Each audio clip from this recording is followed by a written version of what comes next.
कल पिछली कक्षा में हमने गत कक्षा में पढ़ाया था आपको, इत संज्ञा के बारे में बताया था कि इत संज्ञा किसे कहते हैं और कौन कौन से सूत्र है, क्या क्या और कहाँ पर क्या कार्य कर रहे हैं, किस वर्ग में, किस सूत्र में, किस प्रत्यय में कौन सा सूत्र काम कर रहा है, आपको मैंने ये गत कक्षा में बताया था।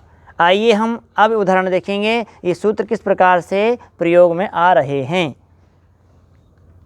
हमने जो 21 प्रत्यय लिखे थे सुबंतों में, उनमें पहला प्रत्यय जो आता है सु, इसको कहते हैं सु। आपको अष्टाध्यायी में कहीं भी अनुनासिक नहीं मिलेगा। ये 2000 वर्ष हो चुके हैं, ये अनुनासिकपन लोगों ने हटा दिया गया, ये लोगों ने हटा दिए इसको। नहीं तो यह सूत्र क्या है, सु अवजस नहीं है, सु औजस, अम औट शस। इस प्रकार से धातु पाठ में भी और इसमें भी अष्टाध्यायी में भी अनुनासिकपन जो थे उन्होंने हटा दिया गया है। इसलिए हटाया है, कई बार बोलने में नहीं आता, मगर यहाँ पर हमें मानना पड़ेगा। अब हम कैसे जानते हैं, हमने गुरु परंपरा से ये बात को सीखा है। आचार्य जी ने बताया कि अनुनासिक, तो हमने अनुनासिक मान लिया। उन्होंने कहाँ से सीखा है, उन्होंने अपने गुरु जी से सीखा है। इस पर गुरु परंपरा से आपको मानना पड़ेगा कि अनुनासिक है। अनुनासिक मानेंगे तभी इसका लोप होगा। अब प्रश्न उठता है कि उपदेशे जनुनासिक इत, उपदेशे इसका अर्थ क्या है? उपदेश में अनुनासिक अच की इत संज्ञा होती है। उपदेश में अनुनासिक अच की इत संज्ञा होती है। अब उपदेश क्या चीज़ है? उपदेश किसे कहते हैं? पाणिनि जी की 5 पुस्तक को उपदेश कहते हैं। वो कौन कौन सी पुस्तक है? अष्टाध्यायी, धातु पाठ, उणादि कोश, गणपाठ, लिंगानुशासनम। कहीं भी क्या जाए, अनुनासिक अचा जाए तो उनकी संज्ञा हो जाती है। अब प्रश्न उठता है कि अनुनासिक किसे कहते हैं, तो क्या उत्तर आएगा आपके पास? मुखनास का, वचनोनास का। ये कहाँ का सूत्र है? अष्टाध्यायी, पाणिनि जी की पुस्तक अष्टाध्यायी का ये प्रथम पाद का सूत्र है। मुखनासिका वचनोनुनासिकः, अर्थात जो वर्ण मुख और नासिका से बोले जाते हैं उनको क्या कहते हैं? अनुनासिक कहते हैं। अब जो सु उ है, जो कैसा है, अनुनासिक है क्या नहीं? अच है क्या नहीं? तो इस सूत्र से क्या हो जाएगा? इत संज्ञा हो जाएगी। इत संज्ञा हो जाए तो क्या बचेगा? इत संज्ञा जिसकी होती है उसका क्या होता है? जिसकी इत संज्ञा होती है उसका लोप हो जाता है। तो क्या बचेगा? सा। समझ में आया? औ में इत संज्ञा क्यों नहीं हो रही है? औ की अनुनासिक नहीं है। अनुनासिक नहीं है। जस में जकार की संज्ञा किससे होगी? चुटू से। अच्छा, चुटू से। किससे होगी? चुटू से। चुटू क्या कह रहा है? जी, प्रत्यय के आदि में च वर्ग और ट वर्ग आ जाए तो उनकी इत संज्ञा होती है। इत संज्ञा मतलब नाम। तो यहाँ ज किस वर्ग में आता है? च वर्ग में आता है। किस में आता है? च वर्ग में। तो चुटू क्या कह रहा था? प्रत्यय के आदि में च वर्ग और ट वर्ग आ जाए तो उनकी संज्ञा हो जाती है। जो जिसकी संज्ञा होती है उसका क्या होता है? किस सूत्र से? तस्य लोपः। अब लोप किसे कहते हैं? प्रश्न उठता है। अदर्शनम लोपः, अर्थात जो चीज होकर न दिखाई दे उसे क्या कहते हैं? अदर्शन कहते हैं। समझ में आ रहा है सबको? आगे चलते हैं। अम में आकार की संज्ञा कैसे क्यों नहीं हो रही है?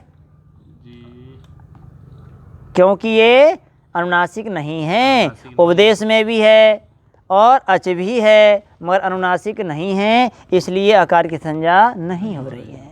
आगे चलते हैं। आउट। आउट में टकार की संज्ञा किससे होगी? चुटू से होगी। ध्यान देके सुने आप बात को। किससे होगी? चुटू से होगी। हाँ, क्योंकि आदि में है ना ये। ध्यान से पढ़िए, ध्यान से बात को सुने। हलंत्यम से होगी। क्यों हलंत्यम से क्यों होगी? क्योंकि उपदेश में अंतिम हल की इत संज्ञा होती है। अंतिम सन जोड़ दिया करो। कई बार समझ में नहीं आता, आज़ादी किसे कहते हैं, अजंत किसे कहते हैं, हरादी किसे कहते हैं, हलंत किसे कहते हैं। एक विद्यार्थी तो मैं कह रहा था जिसकी आज़ादी बोलो, अच जिसके आदि में आज़ादी। वो कहता था अच जिसके आदि में अजंत। मैंने कहा भाई उल्टा मत बोलो, उल्टा ज़रूर सीख जाते हैं। जिस काम को कहो वो तो नहीं सीखेंगे, उसके विपरीत ज़रूर करेंगे। हम कहते पढ़ना नहीं, पढ़ा करो, याद क्या करो, तब तो नहीं पढ़ेंगे, अर्थात विपरीत कार्य करना है। तो यह ध्यान रखो आप लोग कि अच जिसके आदि में है उसे क्या कहेंगे? आज़ादी। जैसे अम कैसा है? आज़ादी हलादी, आज़ादी। औ कैसा है? आज़ादी। अच्छा, आउट कैसा है? आज़ादी। सा कैसा है? ये हलादी। भ्याम कैसा है? हलादी। अर्थात हर जिसके आदि में आता है उसे क्या कहते हैं? हलादी। और हर जिसके अंत में आ जाए उसे क्या कहेंगे? हरंत। अच जिसके आदि में आता है उसे क्या कहेंगे? आज़ादी।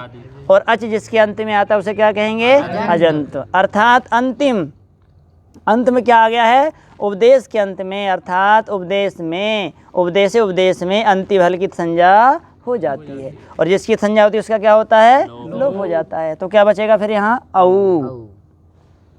आगे चलें। शस। शकार की संज्ञा किससे होगी? लशक व तद्धित। क्या कह रहा है? प्रत्यय के आदि में लकार और शकार और का वर्ग आ जाए तो उनकी इत संज्ञा हो जाती है। समझ में आया सभी को? क्योंकि मैंने परिभाषाएं आपको पहले बता दी है कि ये सूत्र क्या कहना चाह रहा है, फिर इसको कार्य बता रहा हूँ कि ये किस किस जगह इसका प्रयोग हो रहा है, आप उदाहरण रूप से साक्षात देख रहे हैं। अर्थात प्रत्यय के आदि में लकार, शकार, शकार वहाँ तालब शकार से मतलब है, कहीं अब दंत शकार से ले लो। प्रत्यय के आदि में ये प्रत्यय है क्या नहीं? प्रत्यय किसे कहते हैं? जो पीछे जुड़ते हैं। प्रत्ययः परश्च। हाँ बोलिए। आचार्य जी, मेरा एक शंका है जी इसमें जी, ये जो शश प्रत्यय है जी, इसमें अंतिम सकार का हलंत्यम से लोप क्यों नहीं हो रहा? अच्छा, समझ में आई शंका क्या उनकी? शंका ये उठ रही है कि हमने जिस प्रकार से औट में टकार की संज्ञा हलंतम से करी थी, तो इस प्रकार से मकार की संज्ञा क्यों नहीं कर रहे हैं? शकार की संज्ञा क्यों नहीं कर रहे हैं? यहाँ भी ये सकार बच रहा है, क्यों नहीं कर रहे हो? तो इसका उत्तर क्या बताया पाणिनि जी ने हमें? ना विभक्तौ तुस्माह। क्या कह रहा है? विभक्तियों में तवर्ग, सकार और मकार आ जाए तो उनकी संज्ञा नहीं होती। तो विभक्तियों में है, ये विभक्ति संज्ञा है इनकी, तो विभक्ति में सकार आ गया और मकार भी आ रहा है, तो संज्ञा नहीं होगी। आ गया समझ में स्पष्ट? तो लस्कु से क्या हो जाएगा? शकार की संज्ञा हो जाएगी, तो क्या बचेगा? अस बचेगा। आगे चलें। तृतीय व्यक्ति एक वचन में क्या आएगा? टा। टा की संज्ञा किससे होगी? चुटू से। चुटू क्या कह रहा है? प्रत्यय के आदि में चा वर्ग और टा वर्ग आ जाए तो उनकी संज्ञा हो जाती है। ये संज्ञा होगी, क्या बचेगा फिर? आ बचेगा। भ्याम का भ्याम रहेगा। मकार की संज्ञा हलंतम से प्राप्त हो रही थी, निषेध कर दिया, तो भ्याम का भ्याम रह गया। भिस का भिस बना रहेगा, कोई सूत्र नहीं है, सूत्र था, निषेध कर दिया।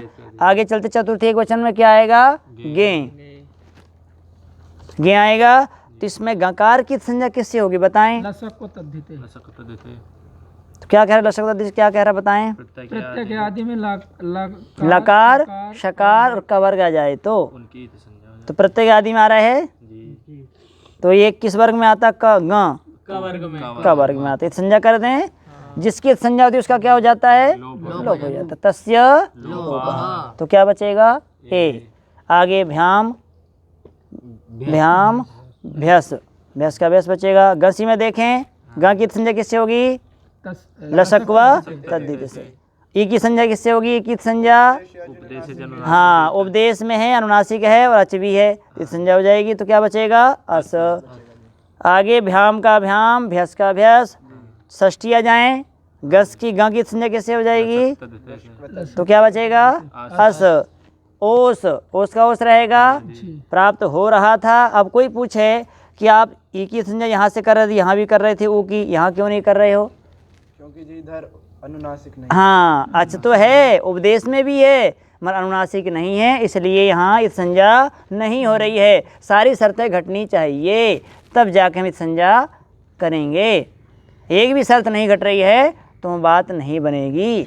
कोई गाड़ी बनाते हैं कंपनी में, यदि एक भी पुर्जा नहीं लगे तो गाड़ी नहीं चलती है। ठीक इसी प्रकार यहाँ भी आपको समझना है कि सारी शर्तें घटनी चाहिए तब जाके संज्ञा होगी।